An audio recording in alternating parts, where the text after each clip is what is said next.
আব্দুল সামাদ যে আমার সম্পর্কে এভাবে কথা বলবে আমি কখনো ভাবতেই পারিনি। আপনি তো জানেন রিফাত আমার বন্ধু, আমাদের অনেক দিনকার সম্পর্ক। আমার সামনে এক কথা আর আমার পিছনে মানুষে গুজব ছড়ে বেড়াচ্ছে আমার নামে। রিফাত আমার এত বড় ক্ষতি করবে তা আমি বুঝতে পারিনি ভাই।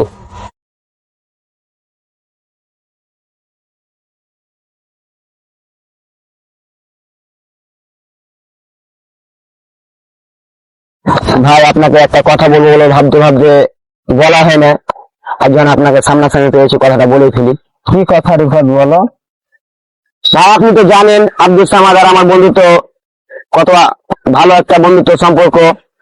আর আব্দুল সামাদ যে আমার সম্পর্কে এভাবে কথা বলবে আমি কখনো ভাবতেই পারিনি। আপনি তো জানেন রিফাত আমার বন্ধু, আমাদের অনেক দিনকার সম্পর্ক। আমার সামনে এক কথা আর আমার পিছনে মানুষে গুজব ছড়ে বেড়াচ্ছে আমার নামে। রিফাত আমার এত বড় ক্ষতি করবে তা আমি বুঝতে পারিনি ভাই।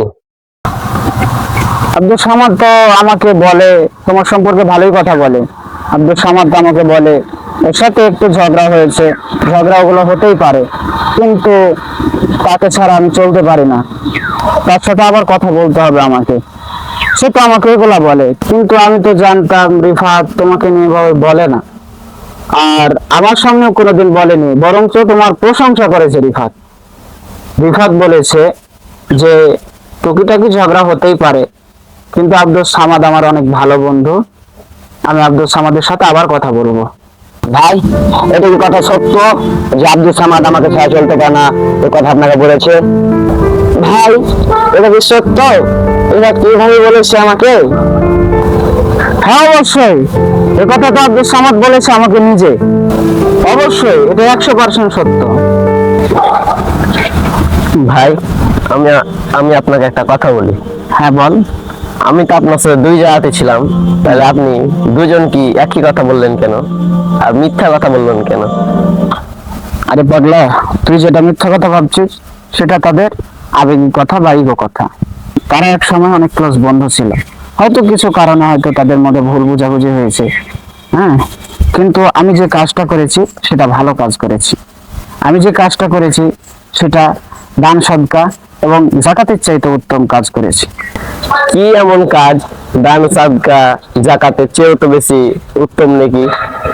তাহলে শোন, আল্লাহ রাসূল একদিন সাহাবায়ে কেরামদেরকে বলছিলেন, আমি কি এমন কাজের কথা তোমাদেরকে বলবো না যেটা দান সদকা এবং জাকাতের চেয়ে উত্তম? সাহাবারা বললেন, হে আল্লাহ রাসূল, নিশ্চয়ই, আপনি বলে দিন। তখন আল্লাহ রাসূল বললেন যে তোমরা একে অপরের সম্পর্ককে জোড়া লাগাও, আর একে অপরের সম্পর্ককে জোড়া লাগানোটাই হচ্ছে দান সদকা এবং জাকাতের চাইতে উত্তম কাজ। আমি মূলত সেই কাজটাই করেছি। আমি কারো গীবত করিনি, শুধু ভালো গুণগুলো তুলে দিয়েছি। বুঝেছিস আমার কথা?